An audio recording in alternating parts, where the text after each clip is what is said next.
The Velrathi retreat was complete. Commander Thelrix's fleet left Earth's orbit, carrying what remained of his bioweapons. He had failed for the first time in his career. 47 conquests, and Earth would not be number 48. The humans had beaten him with their own monsters, but as his ships jumped to faster-than-light travel, he left behind one final transmission. It was broadcast on all frequencies meant for any human who would listen. "You have not won," Thelrix's voice said. "You have merely chosen your own extinction. We would have been masters, but we would have kept you alive. Your own creations will not be so merciful. We have seen this before. On other worlds that thought they could control evolution, they learned too late that some weapons cannot be put away once drawn. You will learn the same lesson." The transmission ended. Most humans ignored it. They were too busy celebrating their victory, rebuilding their cities, counting their dead. The Velrathi were gone, and that was all that mattered. But in the Section 0 Command Center, Director Hyun heard the message and felt the weight of truth in it. Thelrix was right. They had unleashed something they couldn't control, and soon everyone would know it. The first incident happened in Mumbai. A pack of hunters had been roaming the outskirts, supposedly searching for any remaining ravagers. But there were no more ravagers in Mumbai. They had all been eliminated days ago. The hunters found a food distribution center instead. Thousands of people lined up for supplies, refugees trying to rebuild their lives. The creatures watched from a distance for hours. Then one of them moved closer. The others followed. "They're just curious," someone said. "They won't attack. They're programmed not to." But when a child ran toward them, excited to see the famous hunters up close, one of the creatures reacted. It moved with that terrible speed, closing the distance in seconds. Its beak snapped down, stopping just inches from the child's face. The child froze. The hunter stared at him with those intelligent eyes. Then it made that subsonic call. The other hunters responded, and they all left together. But the message was clear. The programming was failing. The hunters had considered attacking. They had chosen not to this time. How long before one of them chose differently? Specialist Suji treated the child for shock afterward. His parents were crying, holding him close. She wanted to tell them everything would be fine, that the hunters were safe, that the danger had passed, but she couldn't lie to them. "You need to evacuate," she said quietly. "Get to the inland shelters away from where the hunters roam. Don't wait." But the government said, "I don't care what the government said. Those things looked at your son like he was prey. Next time they might not stop." The second incident was worse. In the Amazon basin, the swarm had consumed all the Velrathi bioforms in its territory. The enhanced ants had done their job perfectly. But now they were spreading, following their base programming to seek out food. They found a small village that had survived the invasion. The people had stayed hidden in the jungle throughout the war, avoiding both Velrathi and human monsters. They thought they were safe. The swarm arrived at night. Billions of ants moving as one organism, following scent trails. The village's chemical defenses, smoke, fire, pesticides, meant nothing. These ants had been engineered to survive anything. By morning, the village was gone. Every living thing consumed, leaving only empty buildings and bones. When the military found the site, Dr. Hana was called to investigate. What she discovered made her sick. The ants had targeted the villagers specifically, ignoring most of the natural jungle vegetation. They were supposed to only seek out Velrathi genetic markers, but they had adapted, evolved, found new prey. "How many swarm colonies are active?" she asked General Taewon. 53 confirmed sites, probably more we haven't found. "And they're all evolving this fast?" "We think so. Each colony seems to be developing independently, adapting to local conditions." Hana closed her eyes. "Then it's not just one problem. It's 53 separate problems, all getting worse simultaneously." The third incident happened in the Pacific. Admiral Junho's fleet was conducting recovery operations, searching for survivors and wreckage from the naval battles. They were 50 kilometers off the coast of Japan when the sonar lit up. "Contact below," an operator called out. "Multiple contacts, large, they're rising." The abyssal creatures broke the surface like nightmares from the deep. They were even bigger than the description suggested, dwarfing the ships around them. For a moment they just floated there, watching the humans with eyes that showed terrible intelligence. "Do we fire?" a weapons officer asked. "Negative," Junho said, trying to keep his voice steady. "They're on our side." They fought the deep crawlers for us. Sir, they're getting closer. One of the abyssal creatures approached Junho's carrier. It moved alongside the ship, matching its speed. Junho could see its massive body through the water, could see the scars from battles with deep crawlers, but he could also see how it was looking at the ship, studying it, testing it. Then it dove. All the creatures dove together, disappearing back into the depths as suddenly as they had appeared. The fleet's sonar tracked them moving away, heading back to the trenches. What was that about? Someone asked. Junho knew. The abyssal creatures had been checking them out, seeing if the ships were threats or prey. They had decided to let the fleet go this time, but it was a reminder that the ocean wasn't humanity's anymore. It belonged to something else now. Captain Jiho called an emergency meeting aboard Sentinel-7. Lieutenant Yuna, Dr. Hana, Dr. Minho, Director Hyun, and General Taewon all attended via video link. The Earth Council representatives joined as well, finally understanding the gravity of the situation. "Let me make this simple," Jiho said. "The creatures we released are out of control. The hunters are evolving past their programming. The swarm is spreading beyond containment zones. The abyssal subjects are claiming the oceans as their territory. The kill switch doesn't work. We have no way to stop them." "There has to be something we can do," a council representative said. "Conventional weapons," General Taewon suggested. "We fight them the same way we fought the Velrathi." "The Velrathi lost," Dr. Hana pointed out. "Our creatures are designed to be better than theirs. If we go to war with them, we might not win." "What about the Velrathi technology?" Yuna asked. "They controlled their bioform somehow. Could we use their systems on our creatures?" Director Hyun sat forward. "That's actually possible. The Velrathi left behind some of their control equipment when they retreated. If we could reverse engineer it, adapt it to work with Earth biology instead of Velrathi designs." "How long would that take?" Jiho asked. "Months, maybe longer. We don't have months. The incidents are increasing. Yesterday it was one village. Tomorrow it might be a city." Dr. Minho had been quiet throughout the meeting. Now he spoke up, his voice heavy with guilt. "There's another option. The creatures all share base genetic architecture because I designed them that way. I can create a virus that targets that architecture. A biological weapon designed specifically to kill our biological weapons. Another monster to fight our monsters," Hana said bitterly. "When does it end?" "When we're extinct," Minho said. "Either from the Velrathi or our own creations, or from whatever we make to fight our creations. We crossed a line when we opened Section 0. There's no going back now. We can only try to survive the consequences." The council voted to pursue multiple solutions simultaneously. Conventional military strikes against the most dangerous creatures. Research into Velrathi control technology. Development of Minho's killer virus as a last resort. And evacuation plans for major population centers near hunter territories. But everyone in the meeting knew the truth. They were running out of time and options. In Seoul, Suji helped evacuate the refugee centers. The government had finally admitted the hunters were a threat. Millions of people moved toward inland shelters, away from the cities where the creatures roamed. The evacuation was orderly but filled with fear. "We survived the aliens," an old woman said to Suji. "Now we're running from our own protectors. What kind of victory is this?" Suji had no answer. She just helped the woman onto the transport and watched the convoy drive away. Behind her, she could hear that subsonic call echoing through the city. The hunters were communicating, coordinating. Getting ready for something. She wondered if they knew. If they understood that humanity was preparing to fight them. If they cared. Lieutenant Yuna received new orders. Her fighter squadron was being reassigned to hunter elimination duty. They would patrol cities where hunters were becoming too aggressive and, if necessary, engage them with air-to-ground weapons. "They saved us," one of her pilots protested. "Now we're supposed to kill them?" "They saved themselves," Yuna corrected. "We were just lucky they saw the Velrathi as bigger threats than us."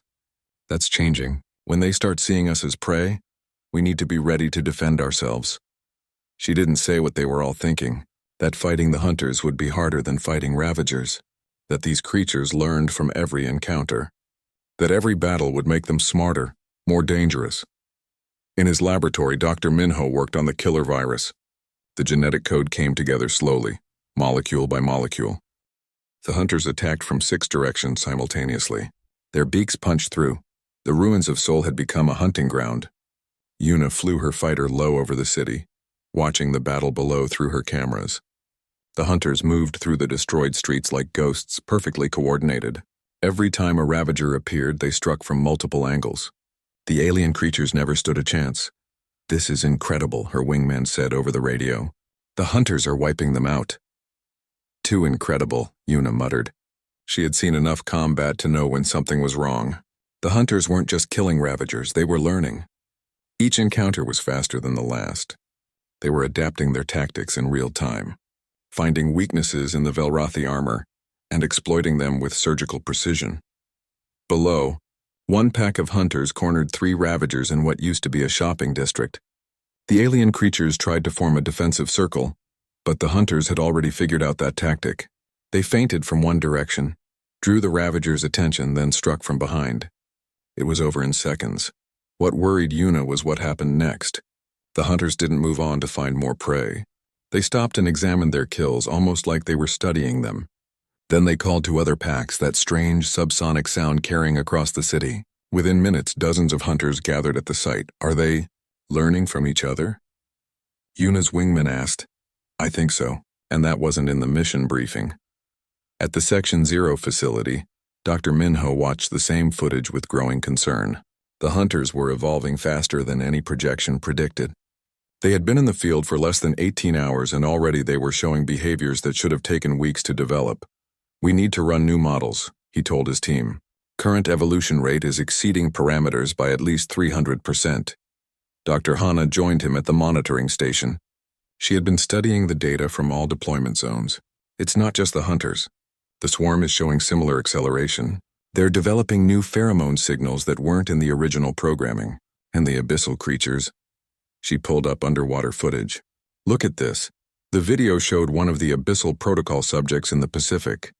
It had encountered a pod of deep crawlers and destroyed them easily. But instead of continuing to hunt, it had stopped. It was doing something to the deep crawler bodies, taking them apart in a methodical way. "It's dissecting them," Minho said, stunned. "It's trying to understand what they are." "They're all learning," Hanna said. "Not just following programming, but actually thinking, adapting. Your evolutionary acceleration protocol is working better than you designed it to."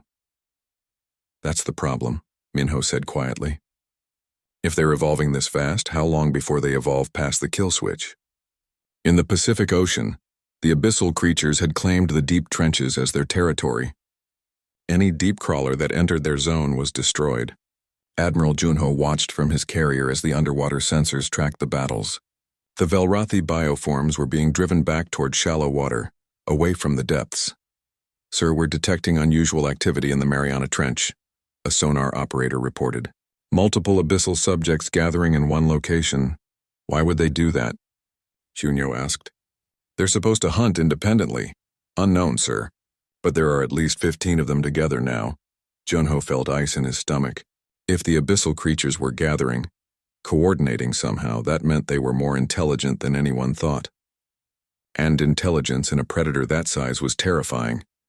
General Taewon stood in the Global Defense Command Center, watching status updates from across the planet. The news was good, almost too good.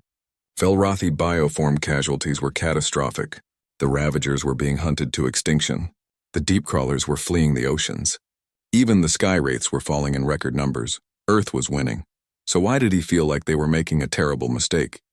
"General, we're getting reports from multiple cities," an aide said. "The hunters are moving into areas where there are no Velrathi bioforms. That's normal hunting behavior. They're searching for prey." "Sir, these areas are populated with civilians." Taewon's blood went cold. "Are there any incidents?" "Not yet. The hunters seem to be avoiding humans. But they're getting close. Some packs are within 100 meters of refugee centers. Get me Director Hyun. Now!" The call connected within seconds. Hyun's face appeared on screen, and he already knew what Taewon was going to say. "The hunters are expanding their territory," Hyun said before Taewon could speak. "It's expected behavior. They've eliminated most of the Ravagers in their deployment zones, so they're searching for more prey. They're getting too close to civilians. They're programmed to ignore human genetic signatures. They shouldn't attack people." "Shouldn't isn't good enough, Director. If one of those things kills a civilian, this entire operation becomes a disaster." "Then pray they stick to their programming. In Beijing, Specialist Suji had returned to her medical duties. The hunters had cleared the city of ravagers and people were slowly coming out of hiding. Relief centers were overwhelmed with refugees needing food, water, and medical care. Suji was treating a child's broken arm when she heard the screaming. She ran outside and saw people running, panic in their eyes. Then she saw why. A pack of hunters had entered the refugee camp. The creatures moved slowly, almost cautiously. Their heads turned, scanning the crowds. Suji could see the intelligence in their eyes, the way they processed what they were seeing. They were evaluating, judging. "Don't move," she told the people around her. "Stay calm. They're not supposed to attack humans." The hunters stopped in the center of the camp. For a long moment, nothing happened. Then one of them made that subsonic call. The others responded. They were communicating, but what were they saying? Finally, after what felt like hours but was probably only minutes, the hunters left. They moved out of the camp and disappeared into the ruins. Suji realized she had been holding her breath the entire time, but something bothered her, the way the hunters had looked at the refugees. It wasn't the way a predator looks at non-prey. It was the way a predator looks at prey it's choosing not to eat yet. Commander. Thelric studied the battle reports and felt something he had never felt before. Fear. Not for himself. The Velrathi did not fear death. But fear for his mission, his empire, his perfect record of conquest. The humans had done the impossible. They had created weapons that countered his bioforms. Not just countered, dominated. In every engagement, the human creatures were winning. His ravagers, perfected over centuries, were being slaughtered by primitive Earth predators. "Recall all bioforms to the deployment ships," he ordered. "We're pulling back." "Commander, that means abandoning the ground campaign.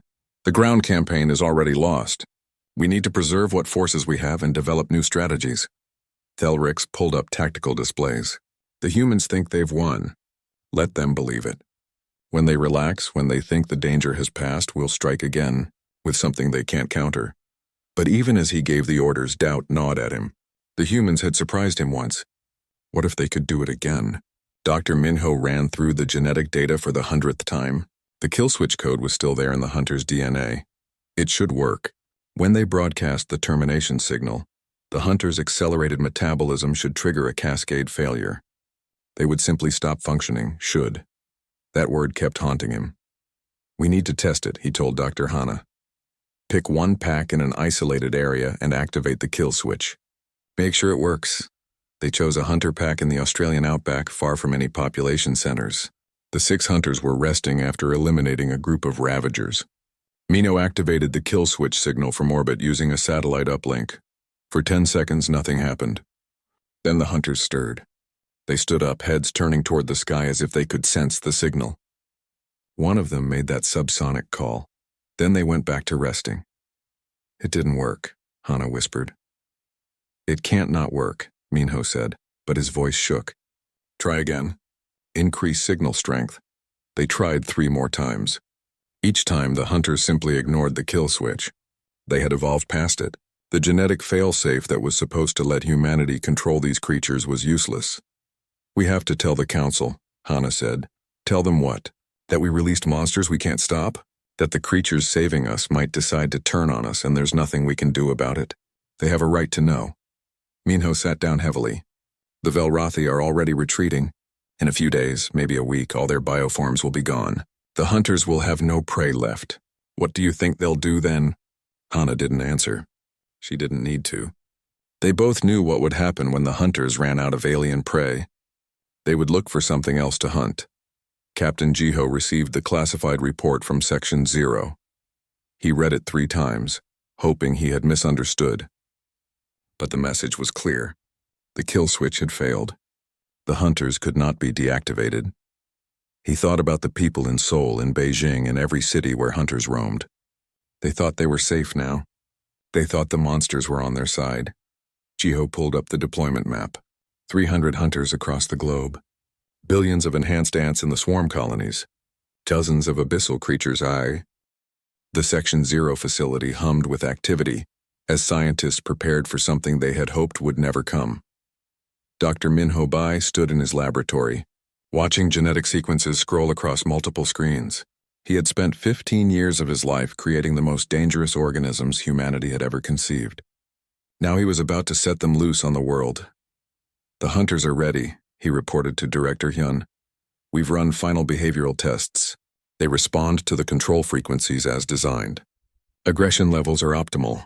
Hyun nodded slowly. He looked older than he had yesterday. "And the swarm?" "Contained and awaiting deployment coordinates.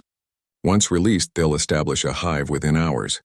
After that," Minho trailed off.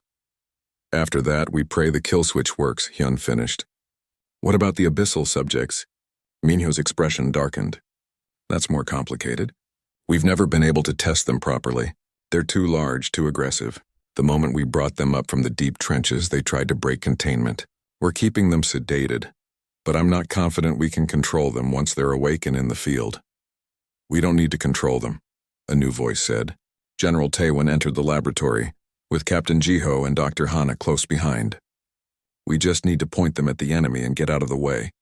"That's insanely dangerous," Minho said. "This whole plan is insanely dangerous," Taewon replied. "But doing nothing means we lose. At least this way, we have a chance." Hana moved to one of Minho's workstations and began examining the genetic data. Her expertise was in xenobiology, but she could understand enough to see what had been done here. "You didn't just enhance Earth species. You created entirely new organisms. We had to," Minho explained. "Natural evolution is too slow. We needed creatures that could adapt in real time, that could learn and change based on their environment and opponents. So we built in accelerated evolution protocols. The hunters, for example, will develop new hunting strategies within days of encountering new prey." "And you see no problem with that?" Hana asked, her voice sharp. "I see a lot of problems with it," Minho shot back. "But I also saw what happened to Kepler 442b. I've seen the footage from Seoul and Tokyo and every other city being torn apart right now. We're not talking about scientific ethics anymore. We're talking about survival." Jiho had been silent, listening. Now he spoke up. "How many people know about this? About Section 0 and what you've created? Including everyone in this room?" Hyun said. "Maybe 200 people worldwide. This program has been buried under so many layers of secrecy that even most government officials don't know it exists. We were the nightmare scenario plan, the absolute last resort. Well, we're there now," Taewon said. "I need approval from the Earth Council to deploy these weapons. They're meeting in 1 hour. I need you all to present what you have and convince them this is our only option." The Earth Council met in an underground bunker in Geneva. The representatives looked exhausted and terrified. 3 days of fighting had decimated Earth's military forces. Entire cities were under Velrathi control. The death toll was already in the millions, and climbing Director Hyun stood before them and told them about Section 0. The room erupted in anger and disbelief. "You created bioweapons, in violation of every treaty we've signed." The European Union representative shouted. "Treaties with other humans," Hyun said calmly. "We never anticipated fighting aliens. The Geneva Accords didn't account for invasion by hostile species with their own bioweapons. This is still illegal and unethical," another representative argued. "Ethics don't matter if we're all dead," Taewon interjected. "Look at the casualty reports. Look at the projections. At our current rate of loss, we have maybe 2 weeks before the Velrathi achieve complete planetary control. These weapons give us a fighting chance." Dr. Hana activated a holographic display. "I've analyzed the Velrathi creatures. They're perfectly designed for what they do, destroy and consume. But they're also specialized. The Ravagers are built for ground assault in urban environments. The Deep Crawlers for ocean warfare. Each one is optimized for a specific role." She changed the display to show Section 0's creations. "Our creatures are different. They're designed to adapt, to learn. The Velrathi's monsters are hammers. Ours are scalpels that can reshape themselves into whatever tool is needed. In a direct confrontation, I believe our bioweapons have significant advantages." "And the risks?" the Asian Coalition representative asked. Minho stepped forward. "The risks are substantial. These creatures are designed to survive and evolve. We have genetic kill switches that should deactivate them on command, but evolution is unpredictable. The more they adapt, the more likely they are to mutate beyond our control sequences. So you're asking us to trade one extinction event for another? I'm asking you to choose uncertain danger over certain death," Hyun said. "The Velrathi will wipe us out. That's not a possibility, it's a certainty. Our creatures might turn on us eventually, but at least with them, We have a chance to fight back and survive long enough to find a solution." The debate raged for hours. Some representatives wanted to try negotiating with the Velrathi again. Others suggested evacuating Earth entirely, though no one could explain where humanity would go. Some argued for conventional military escalation, using nuclear weapons despite the cost. Finally, they voted. The decision was narrow. 8 votes in favor, 7 against. Section 0 was authorized to deploy its weapons. Hyun felt no triumph, only the weight of what was about to happen. Back at the facility, the deployment teams worked quickly. The hunters would be released first in urban areas where Ravagers were thickest. 50 packs of 6 hunters each dropped into cities across the globe. They were transported in armored containers, sedated but aware. Jiho watched the loading process with a growing sense of dread. The hunters looked like prehistoric birds, but larger, more muscular. Their beaks gleamed like metal. When one opened its eyes and looked at him through the container's viewing port, he saw a disturbing intelligence there. "They're smart," Minho said, appearing beside him. "Smarter than we initially planned. They developed complex pack communication during testing. We had to isolate the different groups because they were coordinating across containment areas. That doesn't make me feel better about releasing them. It shouldn't. These aren't weapons you fire and forget. They're living things with their own drives and intelligence. We've programmed them to see Velrathi creatures as prey, but once all the alien bioforms are gone..." Minho didn't finish the thought. Yuna arrived at the facility to receive her new orders. She would be flying air support for the hunter deployments, protecting the dropships until the creatures were safely on the ground. It felt wrong using military assets to deliver monsters instead of fighting them. "I know how you feel," Jiho told her, "but this is our mission now. We protect these things until they can do their job. Then we hope someone figures out how to put them back in their cages. And if we can't?" Jiho had no answer for that. In the Pacific, massive transport submarines approached the deployment zone for the Abyssal Protocol. The creatures inside were so large they required specialized vessels. Director Hyun himself oversaw this deployment, knowing it was the most dangerous. "Final sedation check," he ordered. The medical teams confirmed all subjects were still unconscious. "Begin flooding the deployment chambers.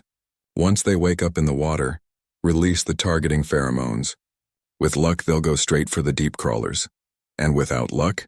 a technician asked. "They go for whatever's closest," Hyun said grimly. "Make sure all personnel are clear of the water before we wake them." The swarm deployment was simpler but no less terrifying. Specialized aircraft would disperse the enhanced ants over areas where Velrathi bioforms were concentrated. The ants would establish hives, breed rapidly, and consume everything in their path. The targeting was chemical. The ants were programmed to seek out and devour anything with Velrathi genetic markers. Dr. Hana double-checked the pheromone programming. "Are we absolutely sure they'll ignore human tissue?" "As sure as we can be," Minho said. "We've tested it extensively. They show no interest in human or Earth-native DNA. Only Velrathi signatures trigger their feeding response. Tested in a laboratory, not in the field with millions of variables. Nothing about this is certain, Doctor. We're in unknown territory." Suji received orders to evacuate the Seoul Medical Center. The military was pulling all personnel back from the hunter deployment zones. She helped load the wounded onto transports, wondering what could be so dangerous that they needed to clear the entire area. She got her answer when the dropships arrived.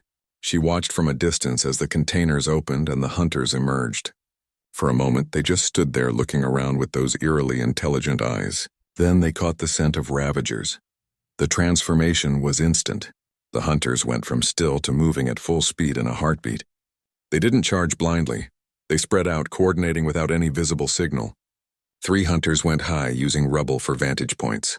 3 went low, disappearing into the ruins. They were hunting. A Ravager appeared, drawn by the movement. It was massive compared to the hunters, armored and deadly. It should have been an easy kill. The Ravagers never knew what hit it. Seoul burned under a sky filled with smoke and ash. Suji ran through the streets with her medical bag, trying to reach the wounded before the Ravagers did. The creatures were everywhere, tearing through buildings and vehicles like they were made of cardboard. She had seen 3 people die already, dragged away screaming into the darkness. There was nothing she could do to save them. "Over here," someone shouted. Suji turned and saw a group of civilians trapped in a collapsed building. She ran toward them, but stopped when she heard the clicking sound. The Ravager emerged from the smoke, its 6 legs moving in perfect coordination. Its armored head turned toward her, and she saw herself reflected in its black eyes. Time seemed to slow down. Suji's hand went to her pistol, knowing it would do nothing. The Ravager tensed, ready to spring. Then gunfire erupted from above, and the creature shrieked. Military helicopters swooped overhead, missiles streaking toward the monster. The Ravager's armor cracked but didn't break. It roared and leaped away, disappearing into the ruins. Suji didn't wait.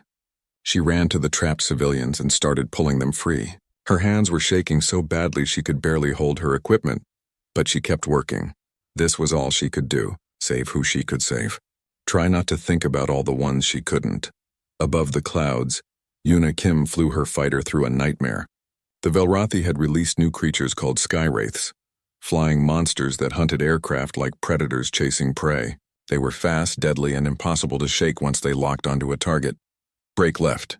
Her wingman screamed over the radio. Yuna pulled her stick hard, feeling the G-forces crush her into her seat. A Sky Wraith shot past, its claws missing her canopy by inches. She rolled and fired, her guns tearing into the creature's wing. It shrieked and fell, but 3 more took its place. "There's too many," someone shouted. "We need to pull back." "Negative," Yuna said through gritted teeth. "Ground forces need air cover. We hold position." She knew it was suicide. They all knew it. But if they retreated, the people below would die. So they stayed and fought, and one by one the fighters fell from the sky. In the Pacific Ocean, the naval fleet faced a different horror. The deep crawlers came from beneath, massive serpentine creatures that wrapped around ships and pulled them under. Admiral Junho Kwan watched from the bridge of his carrier as a destroyer was dragged into the depths, its hull screaming as it buckled under the pressure. "Hit them with everything we have." Shunyo ordered. Torpedoes launched, depth charges dropped, but the ocean was the deep crawlers' home. They were built for this environment. Humanity's ships were not. "Sir, we've lost contact with the submarine fleet," an officer reported. "All vessels, no response." Junho closed his eyes. 12 submarines, thousands of sailors gone in minutes. "Pull back to shallow waters. Maybe we can limit their movement there." But he knew the truth. The ocean was lost. 3/4 of Earth's surface now enemy territory. Dr. Hana Choi worked without sleep in her laboratory, analyzing tissue samples from dead Ravagers. The military had managed to kill a few through concentrated fire, and she had demanded the bodies be brought to her. What she found terrified her more than the creatures themselves. "They're designed," she told General Taewan over a video call. Her eyes were red from exhaustion. "These aren't natural evolution. Every part of them is engineered for maximum efficiency. The armor, the muscle structure, even their digestive system. They're weapons created in a laboratory." Taewan's face was grim. "Can we fight them?" "With enough firepower, yes. But look at this." Hana pulled up a genetic map. "They all share the same base DNA. The Ravagers, Sky Wraiths, Deep Crawlers, they're variations on the same design. Whoever made them has been doing this for a long time. They're too perfect." "What are you saying?" "I'm saying the Velrathi have done this before. Many times.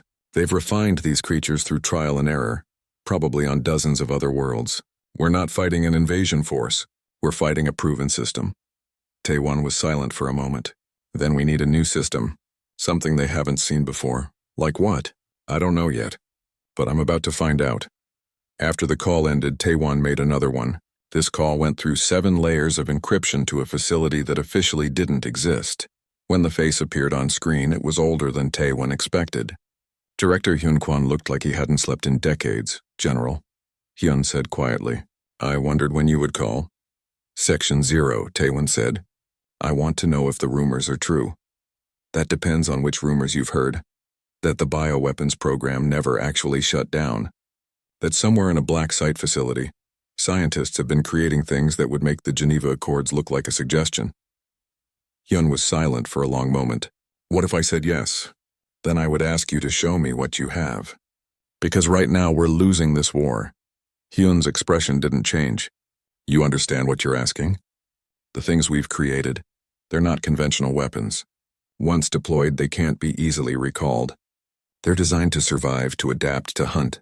We built them that way because that's the only way they would work. Better our monsters than theirs," Taewan said. "You might not say that after you see them." The screen changed to show footage from a containment facility. Taewon watched as creatures moved in secured areas, things that looked like they came from Earth's prehistoric past but were somehow wrong. Too fast, too smart, too deadly. We call them hunters, Hyun explained. Based on terror bird genetics enhanced with modern predator DNA and artificial intelligence interfaces. They hunt in packs, communicate through subsonic frequencies, and learn from each encounter. The footage changed.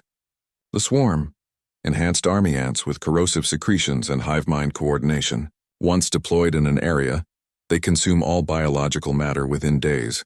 Another change. The abyssal protocol. Deep-sea creatures brought to the surface and enhanced. We don't fully understand what they can do. They're too large to test properly. Taewon felt his stomach turn. These things are monsters. Yes, Hyun said simply. That's exactly what they are. We made monsters to fight monsters. The question is, are you desperate enough to use them? Captain Jiho received new orders that made him read them 3 times to be sure he understood correctly.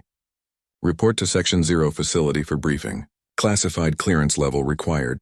He had never even heard of Section 0 before today. When he arrived via shuttle, what he saw made him question everything he thought he knew about his own government. The facility was enormous, buried deep underground. Laboratories stretched in every direction, and in containment cells he saw things that should not exist. We've been preparing for this day for 30 years, Hyun told him during the tour. Ever since the first deep space probe suggested we weren't alone in the universe. Some people decided we needed insurance, a way to fight back if something came for us. By creating our own nightmares, Jiho asked.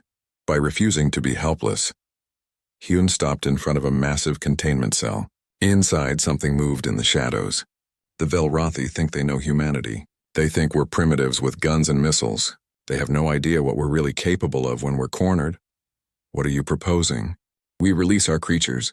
Let them fight the Velrothi's weapons. Monster against monster. May the best nightmare win. Jiho looked at the thing in the cell. It looked back at him with intelligence in its eyes. And after, if we win, what happens to these things? Hyun's expression was haunted. That's the question I ask myself every day. The honest answer? I don't know. We built kill switches into them, genetic failsafes that should let us shut them down. But evolution is unpredictable. The more they adapt, the less certain I am that we can control them. Then why use them at all?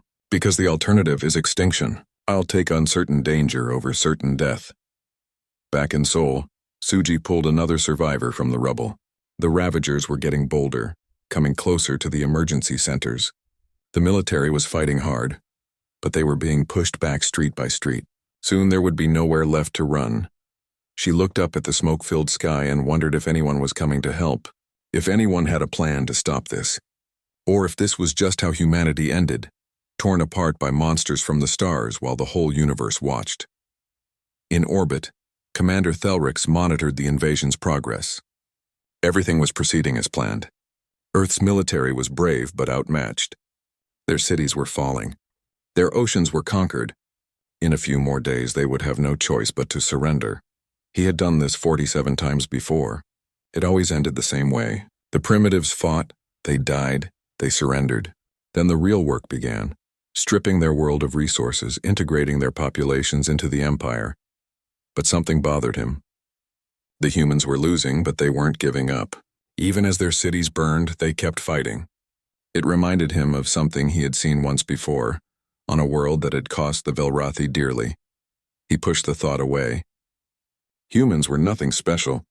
They would fall like all the others. He had no idea how wrong he was. The stars above Earth had always looked peaceful. Captain Jiho Park stood at the observation window of Sentinel-7, the orbital defense station that circled the planet like a silent guardian. He had been watching those stars for 3 years now, and they had never caused him worry. Tonight was different. The sensors screamed first.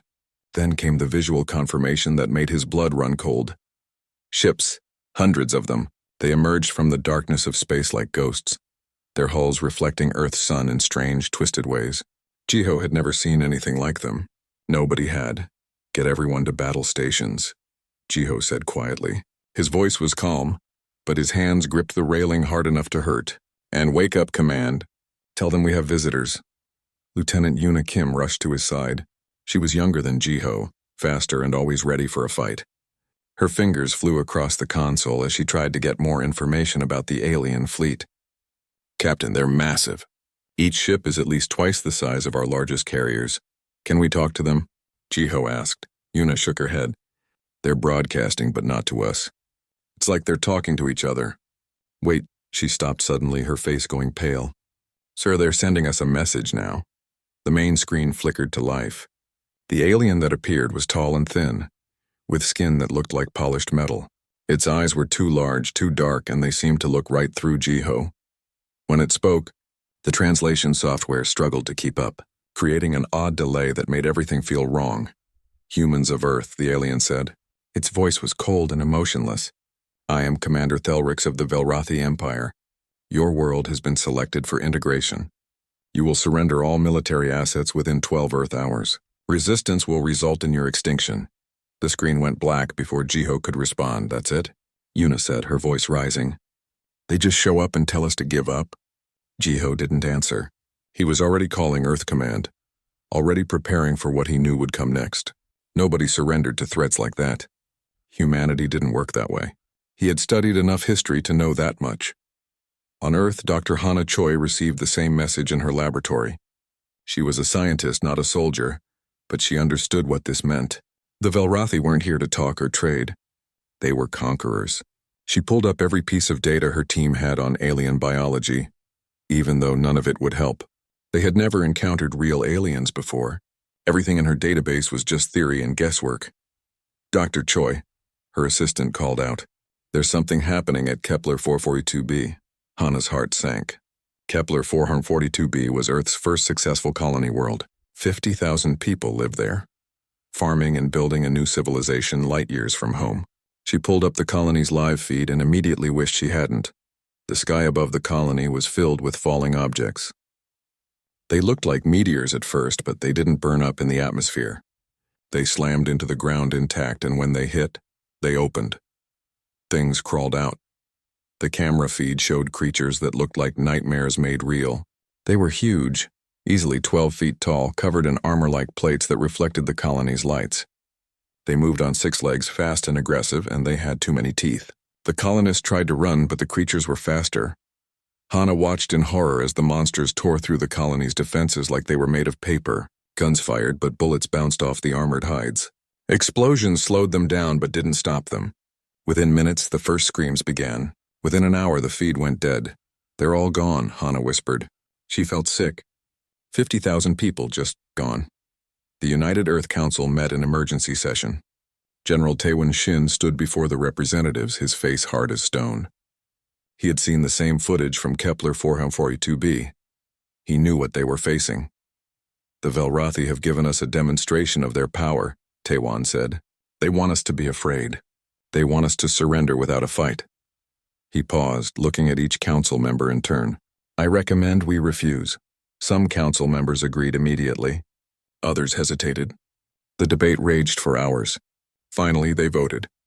The answer to the Velrathi would be no. Earth would not surrender.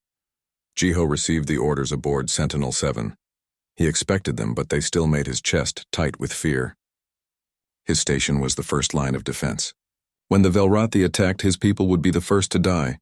All hands, he announced over the station's speakers. This is the captain. War is coming. I won't lie to you, we're outgunned and outnumbered. But we're not alone. Every ship, every station, every soldier on Earth is standing with us. We hold the line here. We make them pay for every inch of space, and we give our home the time it needs to prepare. Yuna stood beside him, checking her fighter systems for the 10th time. Think we can win, sir? Jiho looked at her honestly. I think we can make them regret coming here. Commander Thelrix watched Earth's response with something like amusement. They refused just as he knew they would. Primitive species always refused at first. They thought they were special, unique, capable of defeating forces beyond their understanding. 47 species had thought the same thing before humanity. All of them were now part of the Velrathi Empire, their world stripped of resources, their populations serving new masters. Deploy the Ravagers to their major cities, Thelrix ordered. Start with the largest population centers. Let them see what happens to those who refuse the Empire's mercy. The deployment ships launched. Inside them, thousands of Ravagers waited in containment cells. They were hungry. They were bred to be hungry, to consume and destroy without thought or mercy. The Velrathi had perfected them over centuries of conquest. Below in Seoul, specialist Suji Lee prepared the emergency medical center for incoming casualties. She was a combat medic trained for war, but she had never actually seen real combat. Her hands shook slightly as she organized supplies and checked equipment. The news kept showing footage from Kepler 442b, playing it over and over until everyone knew exactly what was coming. "Will our hospitals be enough?" a young nurse asked Suji. Suji looked at the small medical center, at the limited supplies, at the handful of doctors and nurses. Then she looked at Seoul outside, a city of millions. "No," she said honestly, "but we'll do what we can." The first Ravager pods began entering Earth's atmosphere. They streaked across the sky like falling stars, beautiful and terrible. People stopped in the streets to watch them fall. Some took pictures, some ran. Most just stood frozen, unable to believe this was really happening. The pods hit the ground in the middle of Seoul, Tokyo, New York, London, Mumbai, São Paulo. All across Earth, in every major city, the pods opened and the Ravagers emerged. The screaming started immediately. Jiho watched from orbit, helpless. His weapons couldn't target the surface without hitting civilians. All he could do was watch as Earth's cities burned and hope that someone, somewhere, had a plan to stop this. The war had begun, and humanity was already losing.